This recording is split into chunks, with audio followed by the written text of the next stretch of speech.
આપ જોઈ રહ્યા છો સ્પાર્ક ટુડે ન્યૂઝ સમાચાર ભરૂચથી મળી રહ્યા છે। ભરૂચ અંકલેશ્વર નગર સેવા સદનને મહાનગરપાલિકા બનાવવા સીએમ ભૂપેન્દ્રભાઈ પટેલને રજૂઆત કરાઈ છે। જિલ્લા ભાજપા પ્રમુખ પ્રકાશ મોદી દ્વારા વિગતવાર પત્ર લખાયો છે। બંને શહેરોની ભૌગોલિક પરિસ્થિતિ, ધાર્મિક સ્થળો અને ગ્રાન્ટ સહિતની માહિતી સરકારમાં અપાઈ છે।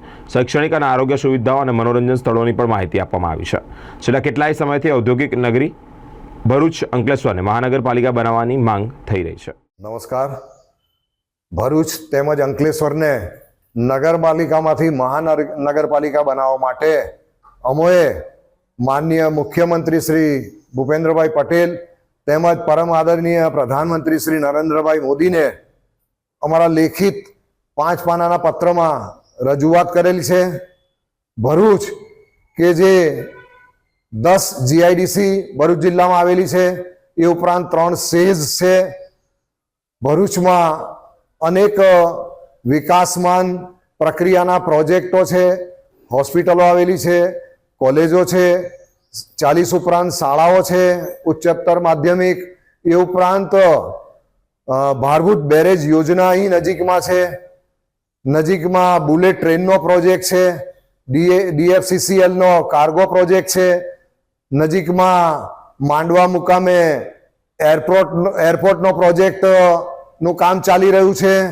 એ ઉપરાંત ભરૂચ એટલે એક ધાર્મિક નગરી પણ છે। ભગવાન વિષ્ણુએ 3 ડગલા ભૂમિ બલિરાજા પાસે માંગી હતી, એ દશાશ્વમેઘ ઘાટ યજ્ઞની ભૂમિ એ ભરૂચમાં છે। જગતગુરુ શંકરાચાર્ય જેઓનો મઠ નવચોકી ઓવારા ભરૂચમાં છે।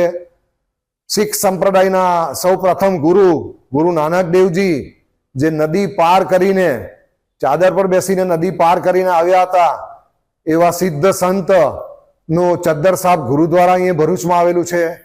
સિદ્ધરાજ જયસિંહે પોતાના શાસનકાળ દરમિયાન જે નવચોકી ઓવારા તેમજ કોટ બનાવેલા હતા, એ નર્મદા નદીના કાંઠા પર આવેલો ભાગાકોટ ઓવારો અને એ ઐતિહાસિક કોટ અહીં છે। ચક્રધર સ્વામીની જૂનું જન્મસ્થળ જે અત્યારે જુમા મસ્જિદ તરીકે ઓળખાય છે, એ અહીં છે। એ ઉપરાંત પરમ આદરણીય પ્રધાનમંત્રી શ્રીએ જ્યાં કબીરવડને કબીર ધામ બનાવવા માટેનો સંકલ્પ કર્યો છે, એ કબીરવડ અહીં નજીકમાં છે। અનેક ધાર્મિક સામાજિક કાર્યો અહીં ભરૂચમાં થતા હોય છે। ભરૂચ એટલે એક મિની ભારત। અહીં સમગ્ર દેશમાંથી અલગ અલગ ભાષાના, અલગ અલગ પ્રાંતના લોકો વસે છે। એ ઉપરાંત અહીં નજીકની જીઆઈડીસીઓમાં જે અધિકારીઓ છે, વિદેશથી આવેલા લોકો પણ અહીં વસી રહ્યા છે। એટલે ભરૂચને એક મહાનગરપાલિકા બનાવવામાં આવે એવી અમારી માંગ છે। કેમ કે ભરૂચની વસ્તી પણ ભરૂચ અંકલેશ્વરની 5,75,000 જેવી થવા જઈ રહી છે। એટલે અમારી માંગ છે કે ભરૂચને મહાનગરપાલિકા બનાવવામાં આવે। ભરૂચ અંકલેશ્વરને એક મહાનગરપાલિકાનો દરજ્જો મળે તો અનેક વિકાસના સોપાનો સર થાય એમ છે।